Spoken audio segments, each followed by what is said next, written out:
Hello everyone, I'm Lady T506. Welcome to my channel. If this is your first time clicking on my video, welcome. Go ahead and hit subscribe. It is free all day, every day. Give us a thumbs up. Make sure your notifications are on, all that good stuff. So I'm here for American Horror Story Season 7, Episode 3. We have Rosie. She is in the therapy session because she suffers from, I don't remember the term, but she's basically so scared of being buried alive, being inside a coffin. Every time she kisses her husband, she goes into the space where she thinks she's in a coffin. She's scraping, trying to get out. It's hysterics. It all started from when she was a little child, and for whatever reason, her daddy was locking her inside cabinets and stuff. So now it came over to the adulthood. She's scared of confined places and scared of being buried alive. But she has comforted these things now, conquered these things now. And now when she kisses her husband, they're on a bed of flowers. I thought y'all gonna be very, very itchy, y'all, on this bed of flowers. There's bugs out here and who knows what else. But anyway, she's conquered her fears. Now, the fact that she was going to Allie's therapist further made me think, okay, this is just another person that's out to make Allie crazy. We already know it's Kai and Winter. That's granted. Wife, I'm sure that she's in on it too. Therapist, yes. Police officer, yes, but we're going to get to that in a minute. Now, I don't know why, and I'm going to have to continue to watch to see what is our plan, what is our goal, why are we trying to make Allie go crazy. But anyways, after her session, she and her husband go home, have a nice glass of wine, or so she thought. But no, we have the clown posse coming in and putting them in matching coffins. Now, I don't know how they got these coffins inside the house without anybody knowing, but for the storyline, these two were buried alive, and it seems like it's connection with the Changs. Fast forwarding a little bit. Now, when police finally realize these people have been missing, let's go to their house, they notice a sign on the door. It matches the Changs, which, now we're seeing that even though Allie has a lot of fears and phobias, she's not as crazy as we thought. She was still, persistent that something happened to the Changs other than the murder-suicide, and now all the pieces are fitting together. Speaking of Allie, she is now feeling the remorseful that I've shot Pedro, and it wasn't self-defense, but the police officer basically told her, we are living in a stand your ground state, it's cool, we was already looking at him as a suspect for killing your chef, so you basically did our job. That's basically what he said, and I'm like, you in on it too. You wasn't even trying to sweep for fingerprints. You wasn't trying to take down any good notes. You weren't trying to do any of that. So now we have people protesting outside of their store since Pedro has gotten shot. And on top of that, they're calling her the female George Zimmerman.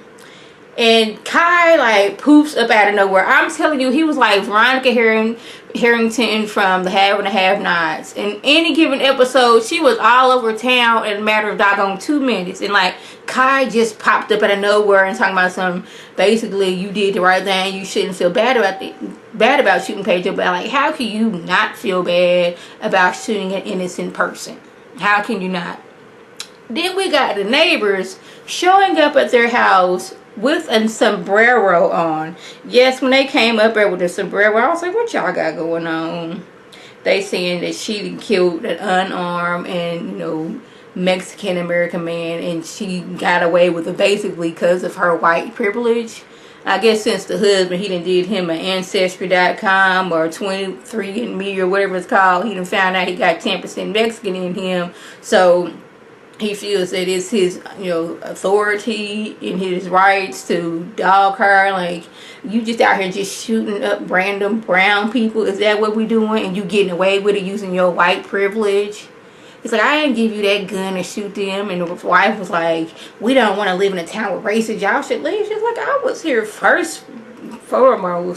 Before you get to talking, she's like, well, what about the Native Americans? I was like, can't really say nothing about that, can you? But I get what she was talking about. We lived in this neighborhood before y'all came in this neighborhood. But I felt some type of way with them wearing the sombreros. Yes, you were 10% Mexican, but you just found that out. I'm just saying, not trying to be mean or anything.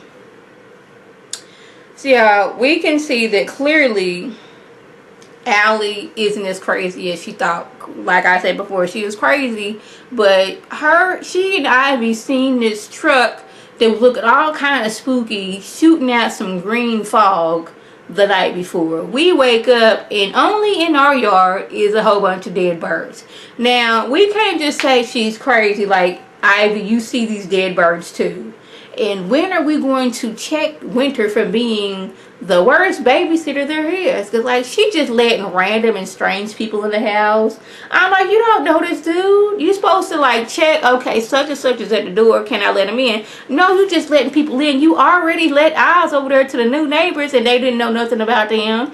I'm like, when are we going to check her for this? So, somebody done put their address out there on the web for some freaky deaky stuff. He didn't came there thinking he gonna have sex with 2 lesbians, and when they ready to call the police, he's mad because he think that they teasing him and like, oh, this is what y'all want to do, get some man over here thinking that we gonna have some sex and we're not. So he's like ready to fight. I'm like, get you and all your naked self out of here. Who gonna check Winter for letting the people in the house and being the worst babysitter ever? Like, you let Oz wander off over the neighbor's house and leave him by himself. You letting strange people in the house. You left while you was on duty. And granted, you may have been shot too. And like, I sort of kind of understand Ivy. I'm ready to check on my mama. You grown, you good, deuces. But like, you was on the clock at the time, boo. You should have took us with you or something. What happened? So, we have Allie sitting in car, and she is getting bombarded by the people that are protesting outside of her restaurant. And I was like, please do not get freaked out and just run people over and just make the matters worse. But Kai come out of nowhere doing some, he came out of nowhere, was like, just leave. And everybody just leave. I'm like, okay, we was protesting against this woman in her restaurant, but since Kai said leave, we just gonna leave. She's staring at him. He's looking all mystical and all that other stuff. Like, I love Evan Peters as an actor, but this character is making me not like him, which furthermore makes me like he's like a really good actor and he's like all into his role and what he's doing. And then Allie comes home and I've got a new hamster. Winter was like, basically the neighbors gave it to him. Basically, why can't he have a hamster? Like, underlining her authority basically. And Oz had the nerve to be like, I gotta get rid of him. I wish I can get rid of you. I'm like, little boy. First of all, we ain't now, never now. No, never now. That did not come out right. We have not now or ever had a hamster or any type of animal in this house. What makes you think we're going to have one now? And then we kind of find out, yes, the police officer is in cahoots with the neighbor because she calls him on the phone. Not really sure how she got their address. I mean, their phone number, seeing as how they've met a few times and they done already got into it. But it's like, even though I can't stand you, I want to have your son to have a hamster. Police officer sitting over there. I'm like, what y'all got going on? Because I already think it's in cahoots with Kai and y'all. But that just further made me think that. But anyways, we got Kai in that, you know, creepy pinky swear session he got going on with Neighbor Lady. I know I keep on calling her Neighbor Lady, but I cannot remember her name. And when I looked at their IMDb page, I couldn't find her name. So she's going to be Neighbor Lady, and he going to be Neighbor Man, and Police is going to be Policeman, and Reporter Lady is going to be Reporter Lady. Just roll and y'all. This is what I do if y'all new to my channel. But anyways, they in that weird, creepy, like, pinky swear promise. And when I tell y'all, he slapped all of the energy out of her when she was like, what is she scared of? She's like, I'm scared of the lady on Real Housewife of A, B, C, and D has a drinking problem. And when he like pulled way back and whop, fell to the floor, like slapped all the doggone breath and energy out of her. She's like, I'm sorry, I tend to do things like this when I use your humor to get out of things. It's like, this ain't, you wasting my time right here. We ain't got time for this. I'm not gonna go into everything they said. I just want to mention that the fact that he slapped all the energy out of her, and I thought it was the funniest thing. So, Allie then finally is like, okay, you can keep, you know, the hamster. I knew that hamster's days were numbered soon as she said that. I don't know if it was a hamster or a guinea pig, but I'm going to continue to call it a hamster. I'm like, soon as she said he can keep it, his days were numbered. And of course, they go home. We see this big old sign on the door that shouldn't be there. Now, even me as a child, I've been like, something not right, not going in there. But Ozzy takes that as, go inside and find your hamster.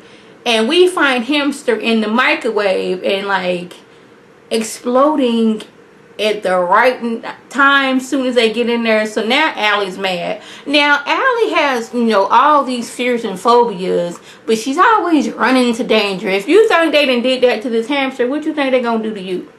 So she run over yelling at them. How dare you give my son this hamster only to kill it? Look at my son. He's looking at her like, Mama, you going a little bit crazy. I'm going to need you to stop. Can you not do this? All that sort of things. And they was like, okay, we didn't have anything to do with your son and that whole little hamster thing. But that little sign y'all got going on your door, that is the international sign of the serial killers after y'all. So watch y'all back. Now when they leaving, Oz notices the sign on the neighbor's house. Now Allie, all her feelings, she feels that like if they die, they're gonna die. She done already said I'm gonna kill y'all, and they just go ahead and leave. So Ivy tells Allie she's tired of her craziness and it is starting to affect their son. And of course, Allie's like, I'm not crazy, all these things is going on. And then she sees the truck outside and she decides to go out there, and I guess, I don't know what she was trying to do, but the truck almost ran her over. And not run her over, it almost ran her over earlier. She sees the people spraying her yard, so she decides to rip off its mask. Now she had already got exposed to a little bit of the little spray that they was giving, and she got to, you know, get that checked out, and they're gonna get her test back in a week. But I'm like, you ripping off masks, and what do we see? The symbol of the killer.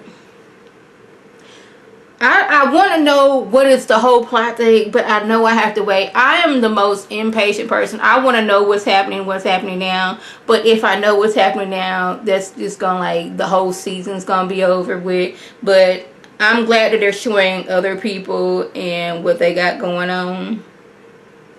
So, police officer comes over, they tell him about the rat, and I don't know why she had the rat in a plastic bag and it was in their freezer. I was like, that's nasty and seems a little unsanitary. I wouldn't have that next to my food, but hey, people do different things.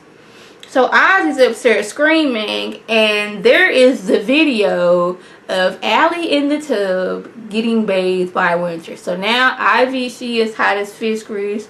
Like, look here, you want to be with Winter? You go ahead and be with Winter. I'm taking my son and we up out of here. Deuces. Police officer, we don't need anything. We cool. We about to leave. But I'm like, not that this justifies things, but you should have got rid of Winter a long time ago. She wasn't being a good nanny. She's leaving your son with people you don't know. She's doing all these things.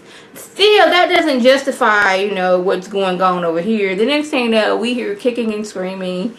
Neighbor lady across the street, she done got killed. Now, her husband had already did his little pinky promise with Kai, saying, I don't want my wife dead at first. But he's like, really? You really don't want your wife dead? But he's like, yeah, maybe. Sort of, yeah, I want my wife dead. But it was overkill. It was like blood everywhere.